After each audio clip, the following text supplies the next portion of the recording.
Hello students, welcome to my channel Anuradha maths Gurukul. आज मैं आप लोगों के साथ एक्सरसाइज 7.2 का क्वेश्चन नंबर 6 डिस्कस करूंगी। तो देखते हैं कि क्वेश्चन नंबर 6 में क्या करना है। Triangle A B C is an isosceles triangle in which A B is equal to A C. यहाँ पे हमारे पास ये जो ट्रायंगल ए बी सी दिख रहा है उसको बोल रहा है क्या कि आइसोसेलेस ट्रायंगल है। आइसोसेलेस ट्रायंगल का मतलब क्या होता है कि जिसके दो साइड्स इक्वल हो। और वो कौन से दो साइड्स इक्वल है, तो ये जो ए बी है और ए सी है, ये दो साइड्स इक्वल है। फिर बोल कह रहा है साइड बी ए को प्रोड्यूस किया है to D such that A D is equal to A B, यानी कि ए डी जो है वो इसके बराबर है, ए बी के बराबर है। ठीक है, so that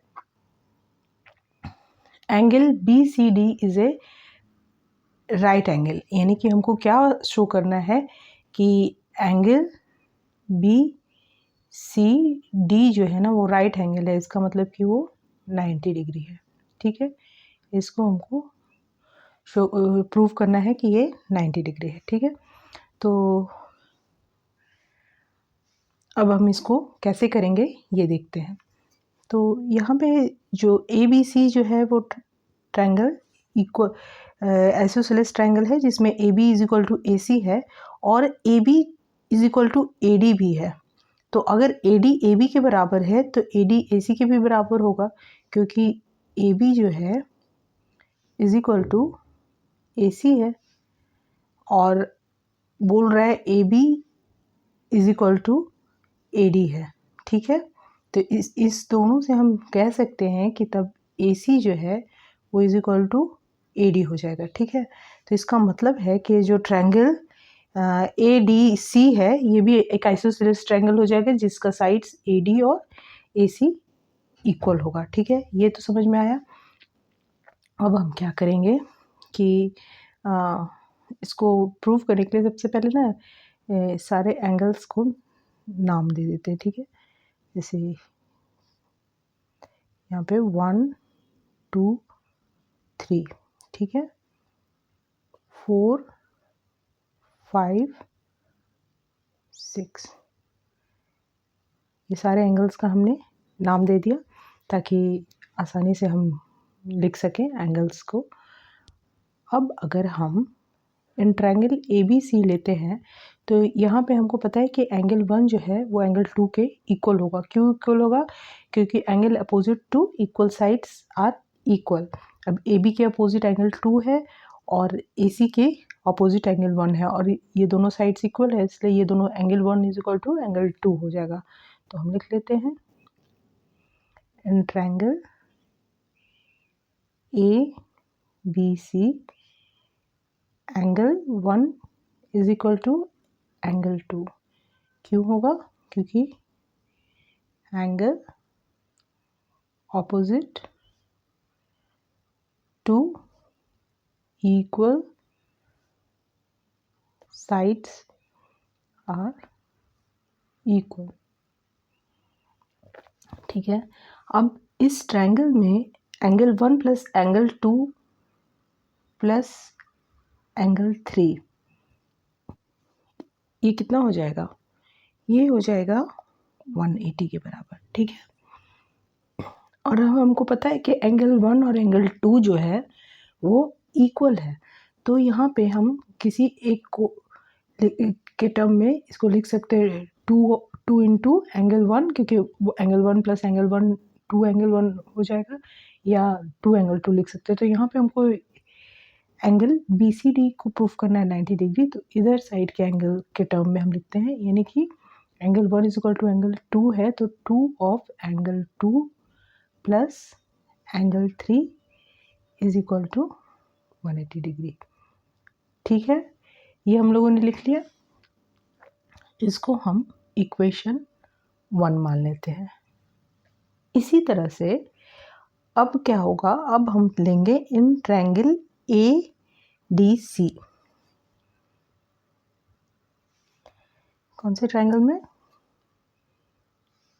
in triangle A D C. तो यहाँ पे मैंने बताया था आपको कि A D is equal to A C हो जाएगा। तो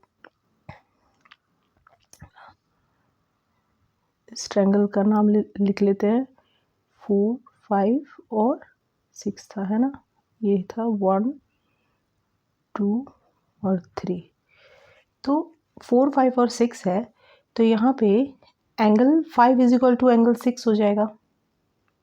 क्यों? क्योंकि same reason, angle opposite to equal sides are equal, ठीक है। Angle opposite to equal sides are equal. यहाँ तक समझ में आ गया। अब हम क्या करेंगे कि इस ट्रायंगल में angle 4 plus angle 5 plus angle 6 is equal to कितना हो जाएगा? 180 डिग्री। क्यों हो जाएगा? Sum of the angles of a triangle is 180 degree, ठीक है। अब एंगल 5 और एंगल 6 इक्वल है, लेकिन यहाँ पे एंगल BCD में कौन सा एंगल आ रहा है? एंगल 6। यानी कि हम लिख सकते हैं एंगल 4 को एज इट इज़ छोड़ देते हैं और angle 5 is equal to angle 6। Angle 5 की जगह हम अगर एंगल 6 लिख दिए तो क्या हो जाएगा? 2 of angle 6 is equal to 180 degree, ठीक है। ये हो गया हमारा इक्वेशन 2। अब हम क्या करेंगे देखते हैं। अब यहाँ पे हम देख रहे हैं यही 2 इक्वेशन हमको मिला था, ठीक है। अब क्या करना है कि इन दोनों इक्वेशन को हम ऐड कर देते हैं। तो ऐड करने के बाद क्या मिलेगा हमको देखते हैं। Angle 3 plus angle 4 plus 2 of angle 2 plus 2 of angle 6 is equal to how much? 180 plus 180 360 degree, ठीक है। अब यहाँ पे एंगल 3 और एंगल 4 ये कितने के बराबर हो जाएगा? ये 180 डिग्री के बराबर हो जाएगा, क्योंकि लीनियर पेयर बना रहा है, ठीक है। तो एंगल 3 प्लस एंगल 4 की जगह हम क्या लिख सकते हैं? 180 डिग्री, क्योंकि ये लीनियर पेयर बना रहा है। Angle 3 plus angle 4 is equal to 180 degree plus अब 2 ऑफ एंगल 2, 2 ऑफ एंगल 6, तो कॉमन ले लेते हैं 2, तो ये बाहर आ जाएगा। यानी कि angle 2 plus angle 6 is equal to 360 degree, ठीक है। अब 180 डिग्री को हम राइट हैंड साइड में लेके जाएंगे, तो ये प्लस में है तो माइनस हो जाएगा, ठीक है। तो यहाँ पे क्या बच जाएगा लेफ्ट हैंड साइड में? 2 of angle 2 plus angle 6 is equal to 360 minus 180, ठीक है। अब एक चीज़ और हम देख रहे हैं कि एंगल 2 प्लस एंगल 6 ये क्या है? एंगल BCD ही तो है जो हमको निकालना था। तो यानी कि हम लिख सकते हैं 2 into angle BCD is equal to how much? 180 degree. 360 minus 120 180 degree.